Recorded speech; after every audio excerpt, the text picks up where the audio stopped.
Olá, muito boa tarde para você que acompanha a nossa programação. Estamos aqui no comando do 9º Batalhão de Polícia Militar para trazer informações sobre um tráfico de drogas que foi registrado pela PM nesse último final de semana. 3 pessoas foram presas. Para dar mais informações para a gente, eu converso agora com o comandante do 9º BPM, o Coronel Félix Júnior. Coronel, boa tarde. Como se deu toda essa situação e a polícia conseguiu chegar aí no encalço desses acusados? Geralmente a gente utiliza o mesmo modus operandi, né? As pessoas ligam, né? Passando o informe, que até então é informe, né? Passa determinada situação de um indivíduo que estaria com certas características vendendo droga em determinado local. A guarnição de posse dessa informação, desse informe, desloca até o local, verifica. Geralmente o que acontece é um fluxo de pessoas nessa mesma localidade, que o indivíduo, de posse da droga, ele tenta o mais rápido possível se livrar, vender. E nesse inteirinho acontece de várias pessoas entrando e saindo, ou em uma determinada residência, ou meio em via pública mesmo. Chegou o informe, quando se confirmou as características do indivíduo, a guarnição, após montar a campana, ficar às proximidades, verificar, confirmar o fluxo, fez a abordagem, né, e se confirmou, o informe se transformou em informação. Foi feita a abordagem, foi encontrada uma certa quantidade de entorpecente, e geralmente, quando acontece isso, é indagado de quem conseguiu, quem forneceu, onde teria mais desse entorpecente. Então, na maioria das vezes, o indivíduo, para não querer passar as informações de quem poderia tê-lo abastecido, ele diz onde tem mais da droga. A guarnição deslocou até a residência, né, onde ele apontou. Lá nessa residência se encontrava outras pessoas, inclusive uma mulher, sendo encontrada uma certa quantidade a mais de entorpecente que também seria para abastecimento desse indivíduo que estaria vendendo. Foi feita a detenção, apreensão da droga, né? O indivíduo que comprou, o indivíduo que estava vendendo, e mais esta mulher que tinha conhecimento de onde a droga estava, e tudo foi conduzido para a delegacia. Todos vão responder pela ação, né?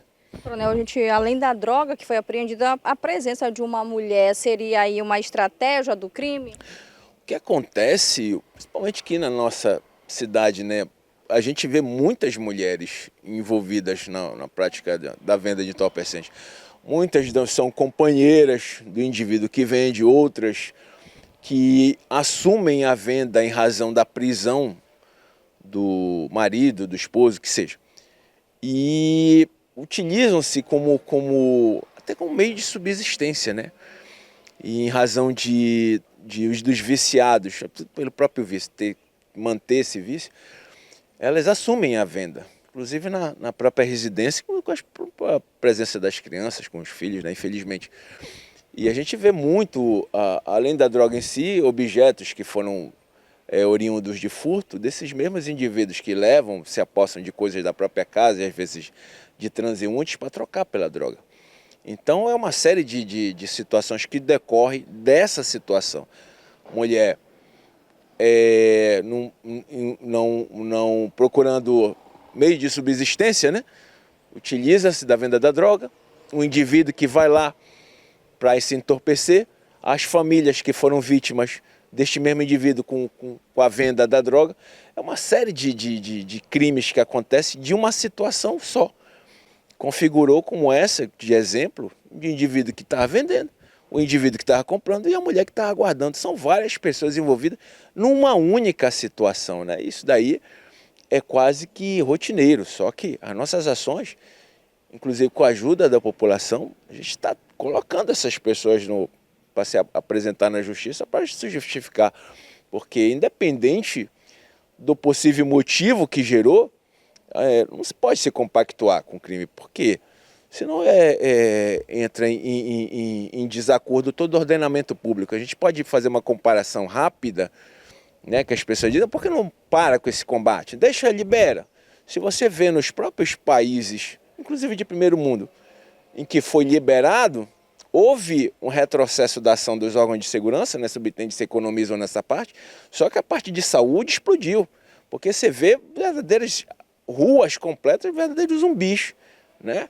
Então, o nosso combate intensifica de tal forma que a gente não deixe cair no caos a nossa sociedade, né? Que a gente tem um ordenamento, como que eu sempre falo, o nosso objetivo é que a pessoa consiga sair da sua casa, ir para o trabalho, para a escola, para o seu divertimento, para o seu lazer, e tenha segurança de ir e voltar, né? Quando a gente deixa acontecer, se tornar normal essa venda e não combater, a sociedade vai penar muito. Isso é aumento de furtos, de agressão, inclusive resulta em até mortes, às vezes, desses mesmos indivíduos que traficam e das pessoas que são vítimas. Isso não pode acontecer. A gente, com as nossas ações, a gente tenta coibir o máximo possível.